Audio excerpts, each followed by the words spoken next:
Yeah, thank you all for coming out. So you know what I'm talking about. And the idea is that I talk a little bit about my research, but make it in a way that it's accessible to everyone. I hope that I will succeed today. So that's my topic. So what are we talking about here? So the question is, does it work? Yes. The question is here, if I talk to Siri, does it understand what I say? In one sense, yes, obviously so. If I ask Siri for a phone number or restaurant address, right, it usually provides me the correct information.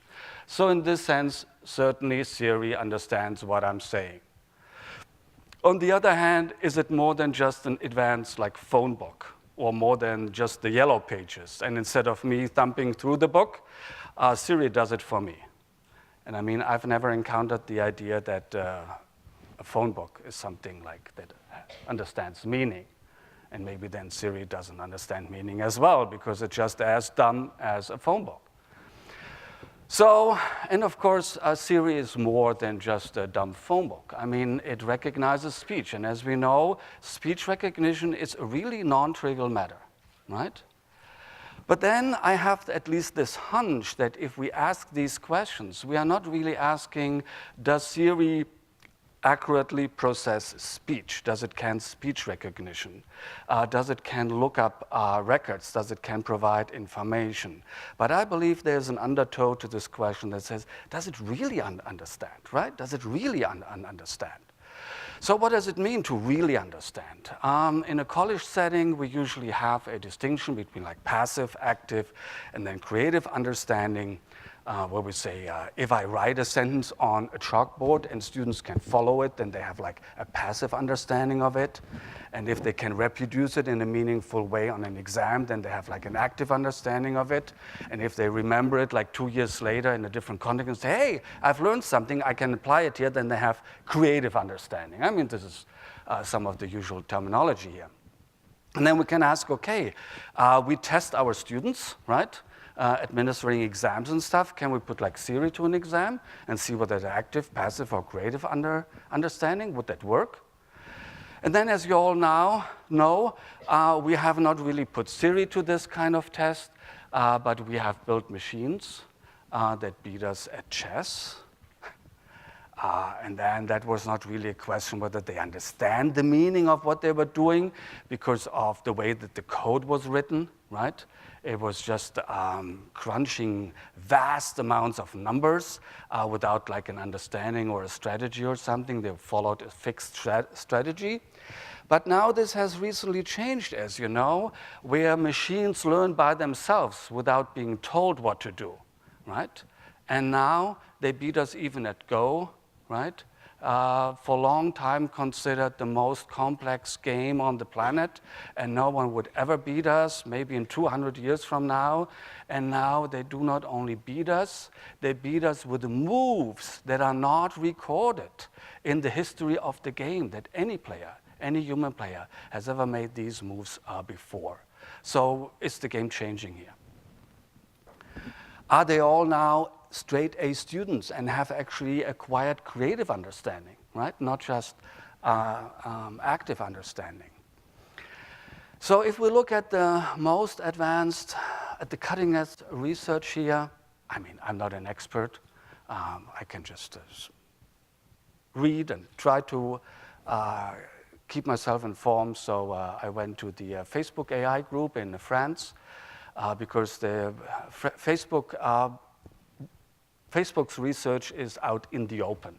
So they share these things, they publish these things, and it's not behind like corporate walls. And if you look at what their most cutting-edge technology is that they can not only recognize objects now, like trees or dogs or desks or chairs, but that they can also recognize these objects when they're partially obstructed, like a person behind another person, right? Or a person behind a bicycle, right? These kind of things, where you do not have like the entire ball, but the ball is hidden by a desk or something behind an object. Now, if you ask any 3-year-old and give them a marker and say, can you trace out the ball? Every 3-year-old will happily do that and say, that's a ball, and that's a person, and that's a bicycle. So what's the deal here? Again, we have this intuition that even a 3-year-old knows what these things mean, right? And that because of it means things for this child, they have no difficulty in tracing out the object. While even the most advanced programs that we have right now, they are just crunching vast amounts of numbers, and all that they see are sequences of zeros and ones, but they do not have meaning. So then if this is what we really understand the question to be about, then the question is not whether Siri understands what I say, but whether Siri really understands the meaning of what I say.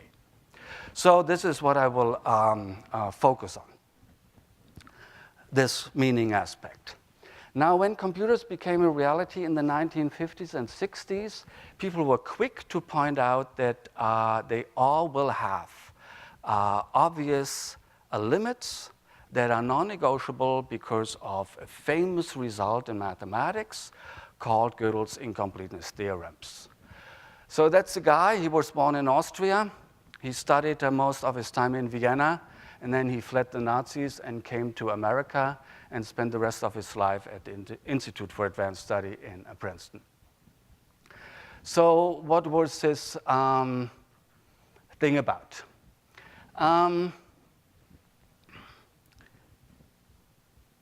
Suppose, to understand what Gödel's result is about, suppose you write a computer program. And this computer program just lists everything that is true about the natural numbers. Nothing fancy, just natural numbers, 0, 1, 2, 3, 4, 5. You add them, you multiply them, you equate them, right? Nothing fancy. And then you just write a program that lists these things, right? So this is the beginning, right? And then the question is, can you write such a program, right, that I call a truth teller, right, because it only tells the truth about the natural numbers? Will such a truth teller, if you make it a little bit more advanced, right, and if you have run it forever, will it by and by list all the sentences that are true about the natural numbers? If you look at it, it looks like a fairly easy combinatorial task, right? You just need to interweave various of these lists, right? And then in the end, it's get complicated and more complicated and even more complicated. But in the end, right, whenever there is a sentence that is true about the natural numbers, it will be somewhere in this list. Like all the natural numbers, they go on without end. But if you have a natural number, it will eventually show here. Oh, I have a pointer. It will eventually show here, right? And the same then with the sentences. If you have a sentence, if it's true or false, then it will eventually show in this list. So that's the idea. Seems easy as pie. Turns out it's not. Gödel proved, and that is his famous theorem, that any such truth teller, right, any such truth teller will leave out sentences that we know to be true, right? So a truth teller will know some of the truth, but never all of the truth. Now, this is a quite remarkable result. It was remarkable for 2 reasons. When Gödel proved it, it basically rocked the foundation of what we believe mathematics to be. We believe mathematics is built on solid, rigorous proof, right? And in terms of proof, his result means there are certain things that you cannot prove using certain means. It is not as bad as people believed when he first published his result, but it's still pretty bad. Then, when later his research, when further research combined these results with actually computability, it said there is a hard ceiling, a non-negotiable hard ceiling to computation, something computing machines can never, ever do, period. So this is quite remarkable. And I believe it's remarkable enough that we spent just a little bit of time on how he proved it. That will be fairly quick. And this is also then a stepping stone for how this then relates to our main question, namely meaning. So, Shall we go into the ball pit and play some balls here? Okay, so suppose you are in this ball pit, and now you take out balls, right? And I have a little animation here, so let us say we have these balls, and then we sort them, right? We sort them into sequences of 5, right? So everyone now picks out 5. And now we all have like sequences of 5, and now we want to compare them, right? Whether mine is prettier or yours better, right? So what we do is then we arrange them in like these square arrays, right? And now look what we can do here. Now, oops. So suppose we have arranged our sequences here this way, right? And now look at this diagonal sequence. If we had like rows of 5 before, then this diagonal sequence is a row of 5 again. You see it?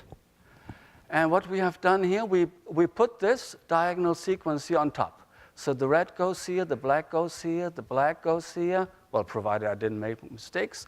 The red goes up here, and then this one goes up here. Okay? And now we can basically take this sequence here and move it down and see whether we can find it again among these rows here. So here we have it. Here we have the diagonal, right? And then we put it up here, right? And then we can compare it. Is it equal to this one? No, of course not, right? We have a mismatch here. Oh, we have a mismatch here again, a mismatch here. So this, oh no, this is totally hopeless, right? And then what about the last one? Yes, we got lucky. Look at here. Look at here.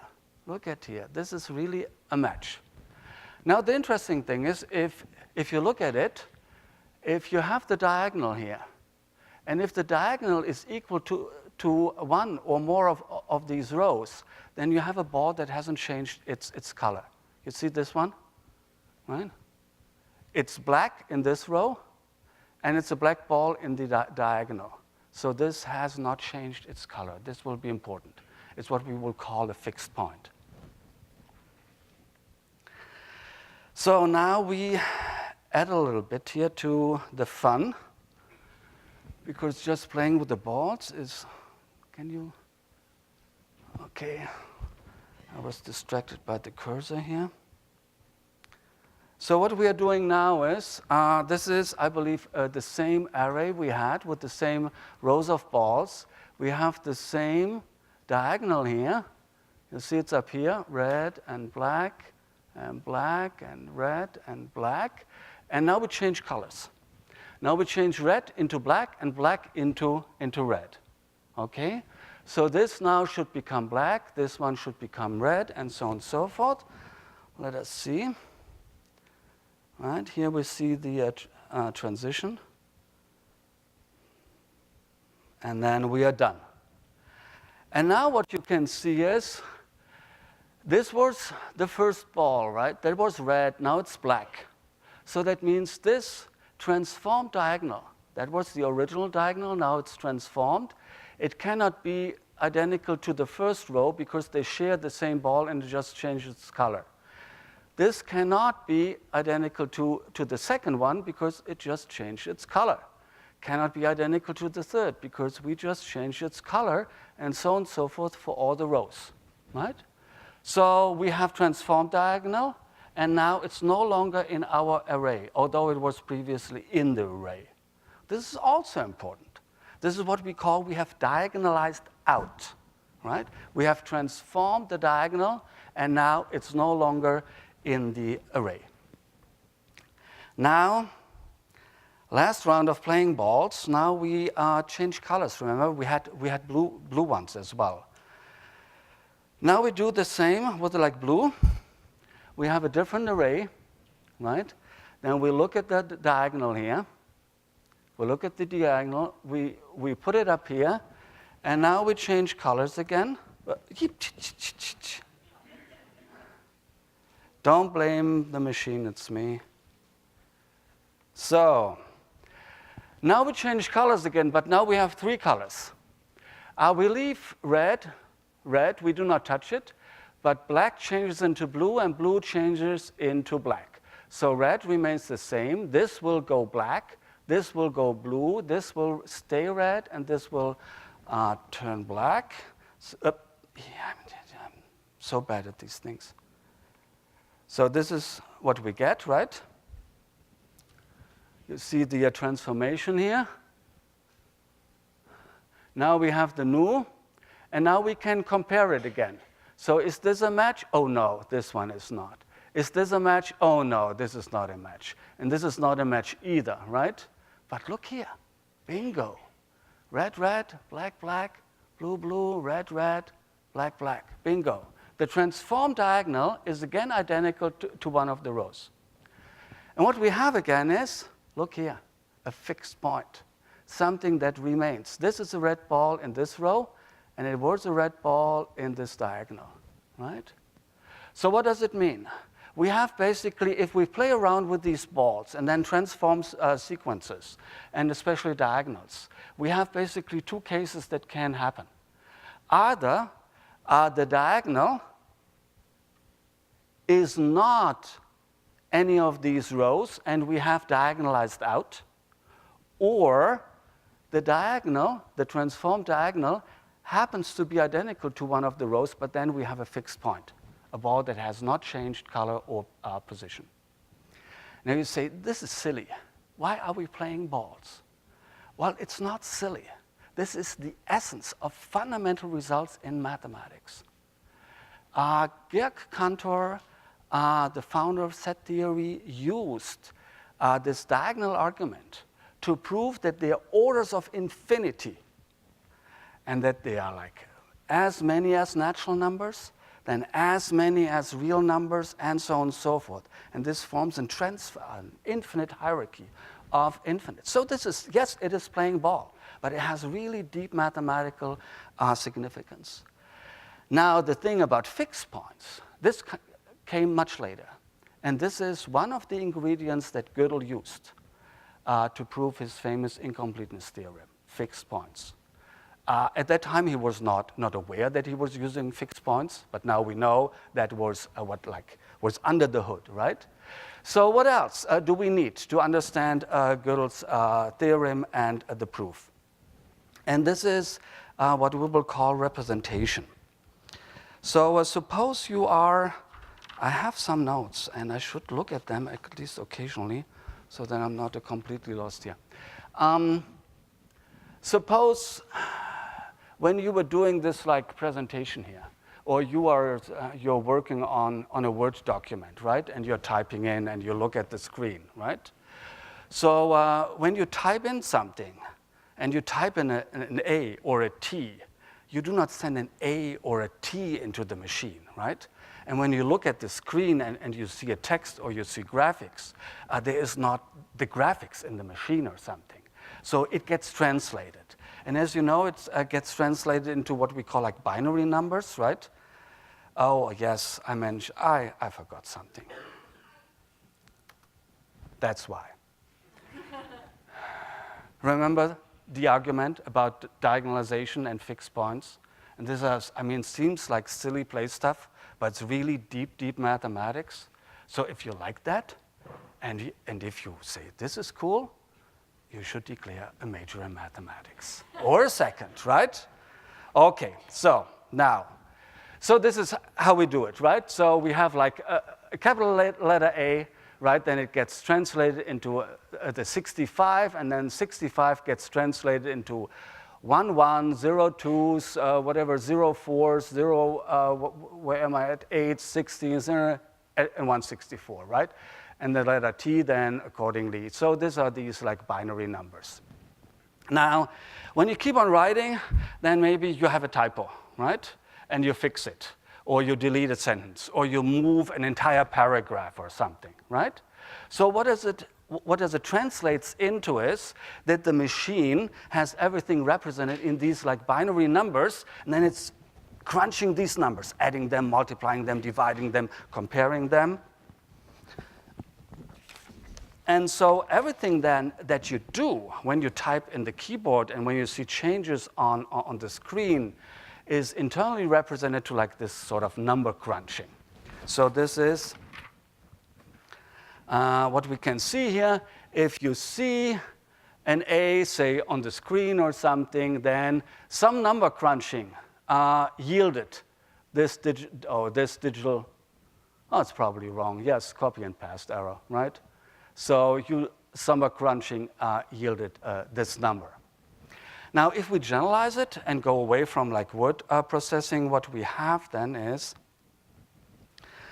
something like, if you see anything, then what you have, that there is some binary code, hash x. So if you see some x, then there is some binary code, hash x, that represents inside the system. So what we have then is sort of this like general thing here, where this funny word means if and only if. So if you have something in the real world, then you have a hash x in your computer. And if you have this hash x in the computer, well, this represents this capital X in the real world. So the R is for representation. So this is all familiar because we have been using these things, some of us since childhood. I mean, some had their cell phone in the cradle, some are still, whatever, have a longer history. But when Gödel proved his result, he basically sort of anticipated all this and said, okay, if this is true, if this representation holds, and he proved that it holds, then we can not just do like word processing, but then we can actually construct a real-world sentence that says something about the truth teller, namely that the truth teller will output something. So T does or does not output something, whatever it is, some X. And this then is true if and only if some hash G, right, is processed internally. So this is where he used the representation. So to have such a sentence that T does not output something that is true in the real world, then it gets translated into this hash G, right, inside the computer. And then he applied the fixed point to get this silly sentence that says T does not output hash G if and only if hash G has G. You see, this is the fixed point where it remains the same, right? Where you insert a sentence into a sentence, but it remains the same. Okay, it's a little bit more complicated, but that's. So, and then what you can then show is that based on these fixed point properties, this sentence can never be in the output of this truth teller. So this is a sentence that this truth teller will never output because of the properties of this fixed point. So this is how he proved his famous result. So does it mean we are done already and can go home? Well, there was this argument being made that because the truth teller cannot output this sentence, and because the truth teller cannot output its sentence, it just proves that the sentence must be true. But we know, I mean, we just look at the proof and say, obviously it's true, so we outperform any truth teller. Therefore, they are dumb machines, we are the smart humans. So this was an argument that was made for 30, 40 years almost in many, many variations, but no matter how you try to defend it, it fails. You cannot really, I mean, it's very intuitive because it seems to align very well with our intuitions about what we are and what machines are, but if you really make it precise, it's a bad argument. And it does not speak about meaning, by the way, right? So where does meaning come in? Meaning comes in with a second result that is closely related to the first one. So now we do not start out with a sentence that talks about outputting something. Now we say something about flat lies. So what is the thing about flat lies? We build machines so that they won't malfunction. We do not want a computer to crash. We do not want a computer to freeze. We do not want a computer to lose hours of our work, right? When it comes to a truth teller, what does it mean is that we do not want to tell us lies, right? It should not output things like 0 equals 1, I mean, these are different numbers. Come on, computer, right? 0 is 0, and 1 is 1, and 0 is never 1. So we do not want a truth teller to include these things. Now suppose that a truth teller never tells a lie, right? Then we call him a consistent truth teller, right? And so what this then reflects here, if T does not output a flat lie, something like 0 equals 1, then this is sort of a consistent truth teller, right? So this is true if and only if T is a consistent truth teller. And then we know by representation that there is something number crunching, this hash thing that is the equivalent in the matrix world of the computer. And then what follows, actually, what Gödel could show is that that's the second incompleteness theorem, that no consistent truth teller will ever output that it's consistent, right? That it's a consistent truth teller. So how does it now has to do with the meaning? Now suppose you are not on Earth, suppose you are on Mars, and you meet, first time you meet Martians, and you're an electrical engineer, so you talk shop, right? And then you realize that Martians are much more cautious programmers than we are, right? What we do is basically, if a result is X, then output it, right? Get it out. Martians are much more careful. Martians say, okay, I have an output, I have a result that is X, but before I output it, I first verify and double check whether X is some nonsensical garbage, like 0 equals 1. And only if it's not garbage, then I will output it. So this is then how a Martian computation looks like. This is what we do, and the Martians, as I said, they are much more cautious, right? Now suppose we adopt the Martian approach, and then adopt this as our computing paradigm here, right? And then we can say if something follows this recipe of the Martians, then it does not output things, it M outputs things, like does it the Martian way, M outputs, right? And then we have a Martian consistency statement. T does not M output a flat lie. And then surprise, surprise, the Martians can prove that their truth tellers are consistent, and the Martian truth tellers output that they are consistent. So we have a contradiction here. The original theorem says no consistent truth teller does ever output it, and now we have a consistent truth teller, M outputs it. Oh, M outputs, M is missing here, right? M outputs it. So what is going on here? Most people will say that what is at stake here is that Martians do not really understand what consistency is. And so this is why there is no real conflict. They do not understand the meaning of consistency. That's why. If they would know the true meaning of consistency, then they would get this result, right? So what we have here is then the question, does a truth teller, whether it's a terrestrial truth teller or a Martian truth teller, do these truth tellers really grasp the meaning of what they output? So this is at stake here, right? And then we see this has a striking similarity to the question that we are addressing today. Does Siri grasp the meaning of what it says? So this is the connection here. Okay, so let's see. What do people say? What constitutes the meaning of anything? So the first rigorous theory of meaning was developed by Alfred Tarski in the 1930s.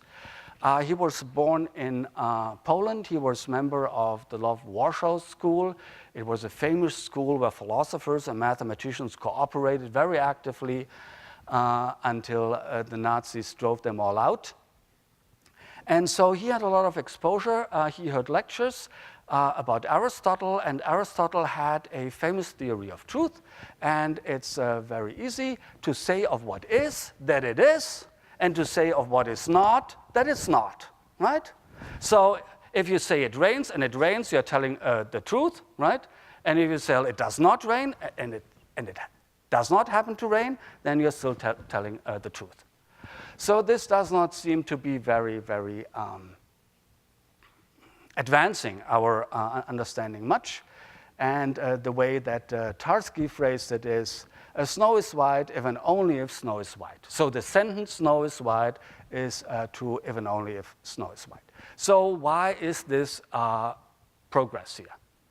Well, Tarski added something else. Tarski added something else that really made it work, and that is what we call recursion. We all know recursion. If we look at tally numbers, right?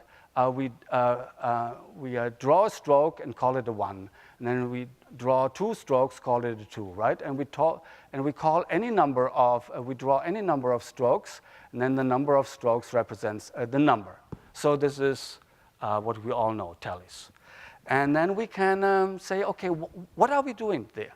And then we can, capture this in 2 rules and say, tally rule 1 is, if you have nothing, you may draw a stroke.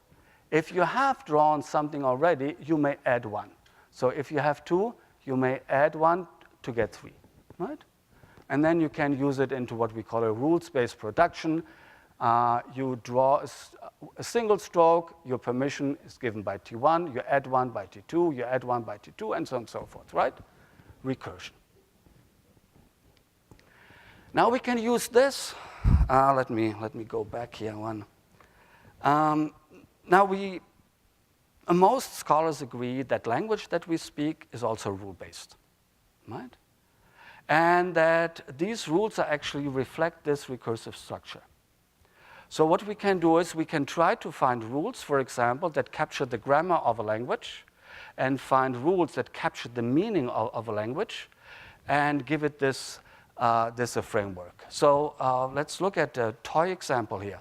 We have 3 grammar rules here. The first grammar rule allows me to write down any name, like a single stroke, right? Write down any name. You may write down any predicate, right? Like green or runs or Tom or waiting or whatever. Activity, like running, waiting, flying, reading, right? Or like being green, color, happy, whatever. And then if you combine a name and a predicate, if you have them, you may combine them and then you get a sentence. So I may write a name, I may write some predicate, and then I may combine them. So this is our grammar, right? Now there's no meaning so far. So what we add now are meaning rules that piggyback on the grammar rules. So then I have a rule for names, and say a name n denotes an individual. A predicate denotes a property. And when I have a name and a predicate combined into a sentence that makes a statement, then it's true or false, right? And then what I get then is basically rules-based meaning production. M means Mary. S blank means blank is smart. And what I get is Mary is smart is true, right? And this actually works. I mean, believe it or not, this really works, right? And it works like a charm for the entire language of mathematics. It works like a charm for all artificial languages that we have, like computer languages, right? Tarski's student in LA, Richard Montague, moved it over to like natural languages. Then we call it Montague semantics and no longer Tarski semantics, Montague semantics. And it's the pet theory of most theoretical linguists because it even seems to work for natural languages, right? I mean, the rules get more complex, but it works. So yes, celebrate again. Why? Because now you know what recursion is.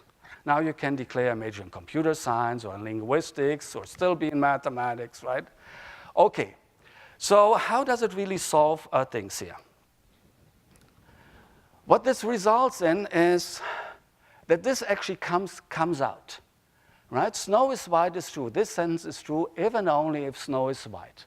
So in the end, if you apply Tarski semantics or Montague semantics, this really falls out, right? And then it's no longer trivial. It's really the result of a computation, right? Now, if you look at this, this has a striking similarity here, right? So we have something in the real world, and then we have something in a natural or in an artificial language, right? You see the similarity, right? You have a sentence in the natural language here. You have some expression in the computer language here. And they both are true if and only if something is true in the real world. Now, if this really is a criterion, right? If really the meaning of a sentence is its truth conditions, that's the usual phrase, right? The meaning of a sentence is in its truth conditions, right? Then we have solved our problem. Because we had this earlier, right? That the Martian computer, the Martian truth teller, right? Outputs this, and then this is, and then because this is the case if the truth teller is a consistent truth teller, then we have solved it. The Martian truth teller does understand the meaning, right? It follows the same pattern here, right? Then we have to say, yes, the Martian truth teller knows what it's talking about. So are we done yet? And I mean, I see scientists here. I mean, scientists, they use this, right? They use this because this is why we trust simulations, right? We run a computer simulation here, say about global warming, and then believe it has effects here, right? So we are applying this. Now, if we do not plug in the Martian truth teller here, some computer machine, but some other artifact, does it still sound very convincing? What about a thermometer, right? Follows the same pattern. Something is true in the real world, and this artifact here, right, represents it accurately, right? If the temperature changes here, it changes its internal states, right? So is this an internal state equally good as this, right? We can move on to biology, right? Chemotaxis. Paramecium moves if ambient, whatever, acidity or something rises or lessens, right? So does it mean if we grant a Martian truth teller or a computer actually meaning, right? Does it mean the thermometer understands the meaning of temperature? Does it mean a paramecium or any protozoan, right, understands the meaning of what acidity is, right? You have to decide, right? We cannot go and turn rocks and say, what is the definition of meaning, right? It's what we as people have to find out. I would say no. I would say no, right? I would say no. But I believe this is actually not a yes-no question. I believe it's a matter of degrees. Why? In the end, we need to tell a story how we as humans grasp meaning. I mean, we believe we do. Maybe we don't, but we believe we do.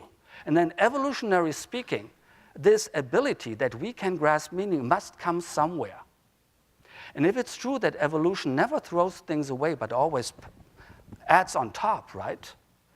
Then maybe this is not a conceptual response that reflects meaning, but it's still an adequate behavioral response. And maybe this is the deepest layer of meaning, that we as organisms are able to have an adequate behavioral response. And then later evolution adds to it and advances it to a more like conceptual response. At least this is how I would read it. So, but can we say more to it? Yes. And I wish to continue this evolutionary story. So, as I said, this is my conclusion. Your mileage may differ. So, if we talk to people in anthropology, what we are as human beings, then they will tell us that we are social primates, like chimps or bonobos, right? But that we are special for two reasons. One is somewhat unremarkable, that we walk upright on 2 feet, right? The other one, however, is very remarkable, and that is our language. No other social primate has this like complex language that we have. And the language that we have is actually deeply social. So it really reinforces the message that we are social primates. Why? Because you cannot learn a language alone, but if you are in a group of peers, you will learn it no matter what, right? I mean, we have these spectacular stories about Creole languages or other situations where children were not taught a language, but they created their own language because there was a biological need at that time for them to develop this language. So it's deeply, deeply social. Now, if language is a social practice, like grooming is, right? Then let's look at what we do with the language. So it comprises a lot of social practices, like reporting things, exchanging information, apologizing, wishing well, right? But there's also one practice that stands out from the side of philosophy, and that is the social practice of asking for and giving reasons. So, for example, why were you late? What were the reasons that you were late? How does it work?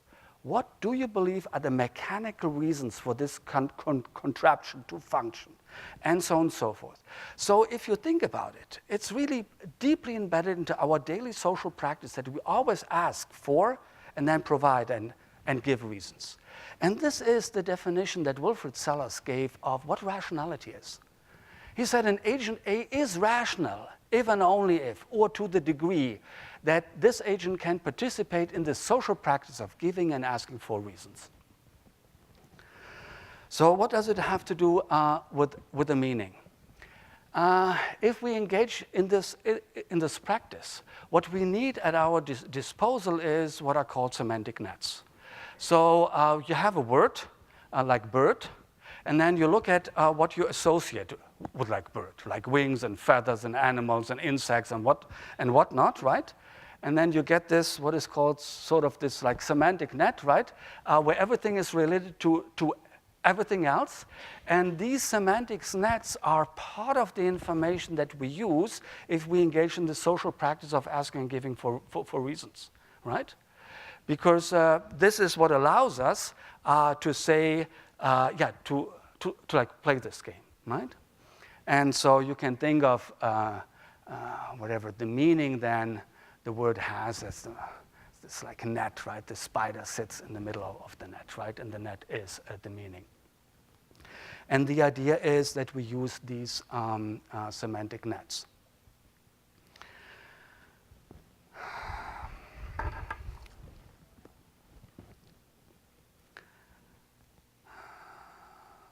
And then we arrive at a different conception of what meaning is.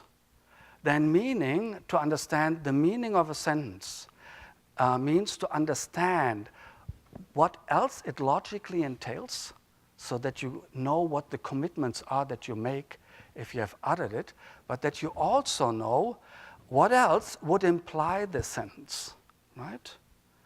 So that you can really navigate these networks of interwoven semantic nets, and that you know if you are in a particular spot from where you can get there, right?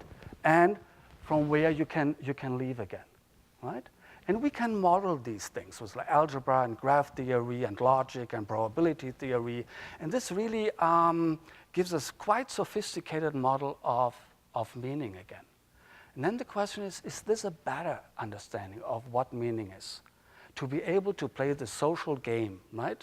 Of knowing what is entailed and what entails what. I believe yes. I believe it's good enough for Gödel's second theorem. So if we basically look at the output of a truth teller, right? And look at everything the truth teller says about consistency, right? And if all this would, at least in theory, right, empower the truth teller to have a conversation with us, then I would be happy to grant him an understanding of the meaning, right, the grasping.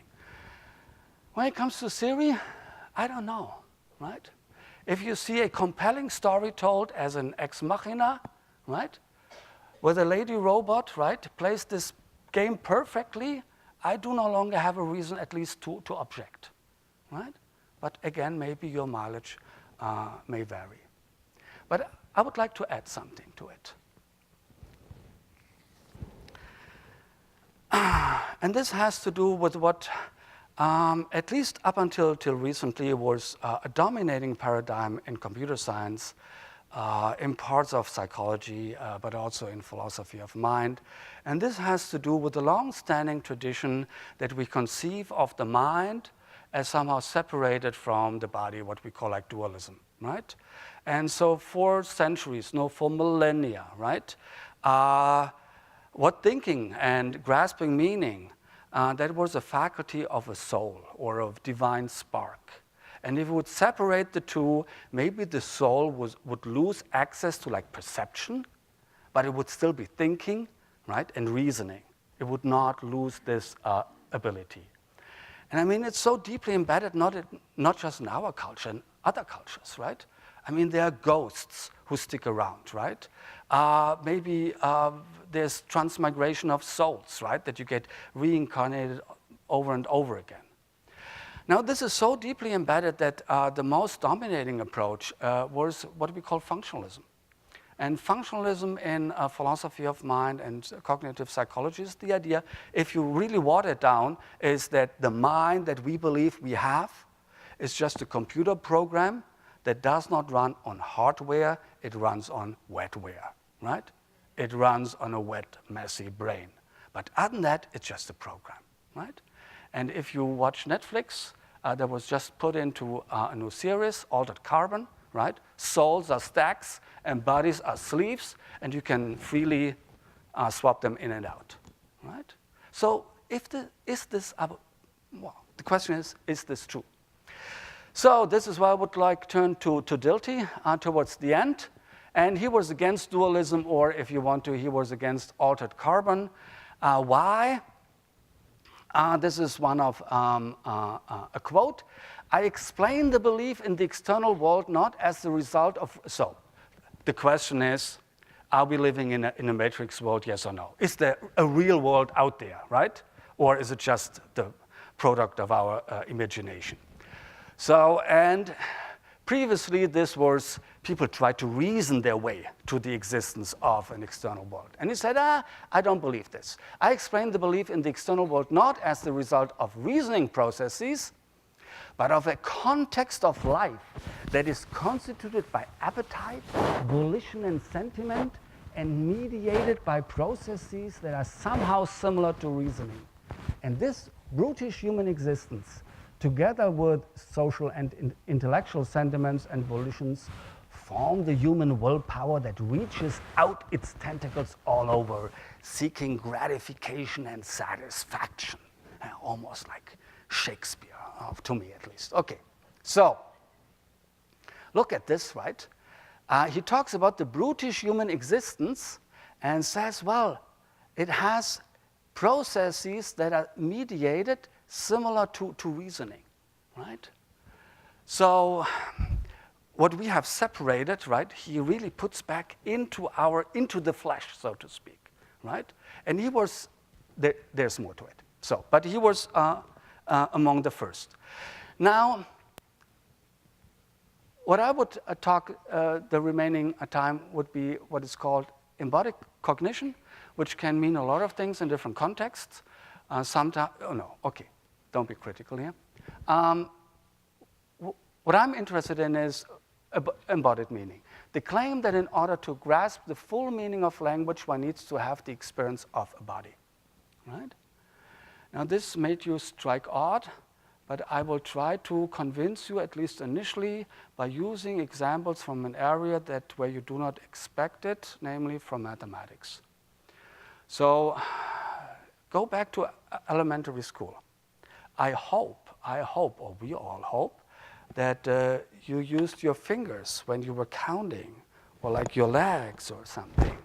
Because we have empirical evidence, if students are prohibited, if they are told not to, they will suffer. They lack in number comprehension later. So you knew you need to do this. Before we left Germany, there was a report on the German NPR. There was a fancy new neighborhood. They were built completely new. It was so advanced, they did away with all stairs. They had an associated neighborhood school, an elementary school, and all the kids just sucked at arithmetic. They could not count. They simply couldn't. And they were totally in the dark. And then they had an outlandish suspicion. They included stair walking to the curriculum. And all of a sudden, performance went up. Think of easy examples. 2 is whatever smaller than 3, and 5 is bigger than 2. How do you know what small and big means? Right? Think of the number line, and you're told that numbers fall into a certain order, like left and right and in a between. How do you know what these words mean? Suppose you are like in college, right? And you learn like a tangent touches a curve in a single point. What does it mean to touch, right? Or a limit approaches. What does it mean to approach? There are a number of really convincing studies, I think, convincing studies, that in order to understand these words, right, we actually go back to our body experience and then use some sort of metaphorical usage to understand these things. So we know what it means for numbers to be bigger or taller because we all had like older siblings or parents that were taller, or we were taller, right? And we all know what it means to be in between and left and right because we have an orientation in space, right? And all these things.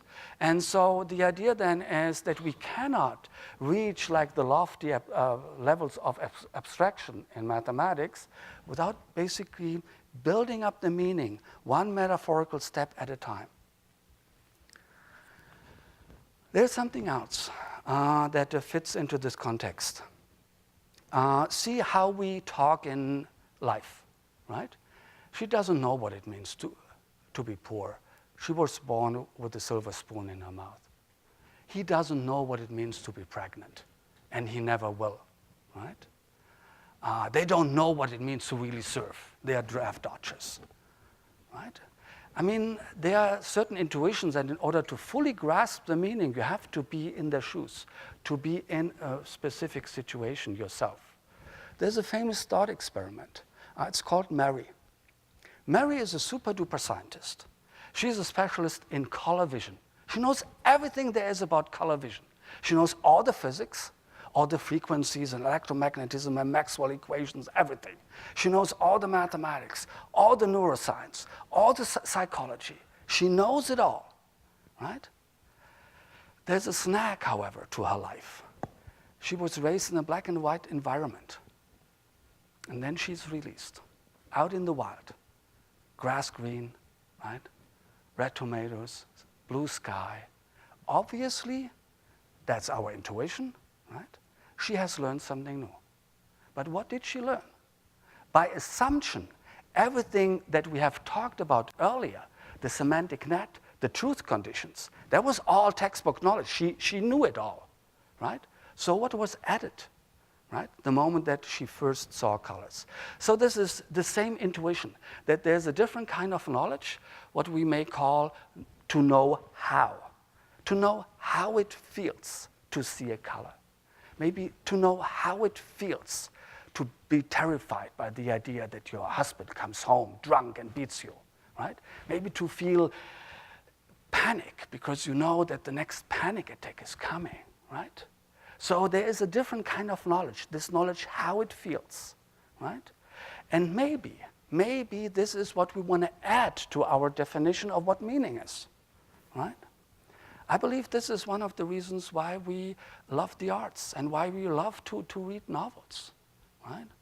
So one of my favorite stories about Confucius, this Chinese sage, is, at least according to legend, he attended a concert once and he lost his appetite for 3 months, right? Losing your appetite for 3 months because of one spectacular musical performance. I believe it has not added anything to his semantic nets, right? But it added to his ability to know something, how it feels. Okay, so obviously this does not apply to Gödel's second theorem. It's a little bit too much, I believe. But when it comes to Siri or ex machina, probably this is what we want to add.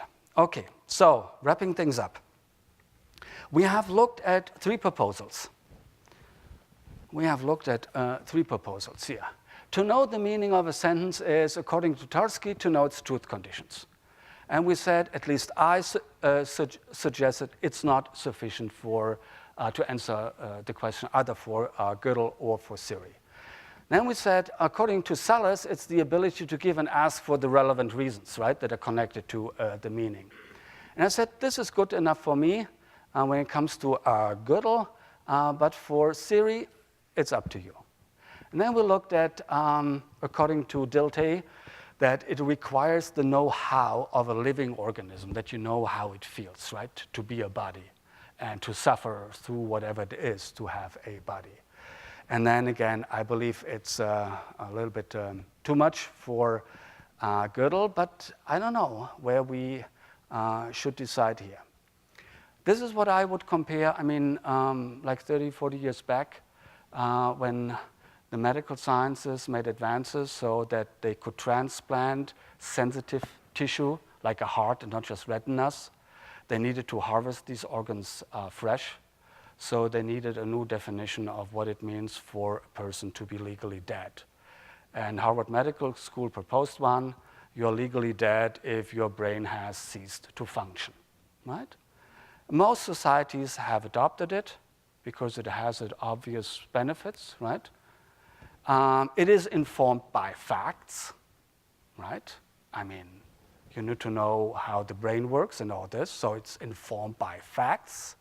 But it's not enforced by the facts. We, as a society, we need to decide what is an appropriate definition that we want to put in place. And there were some cultures, like the Japanese, who actually resisted it. They said, no, we don't like it, right? For at least 20, 30 years.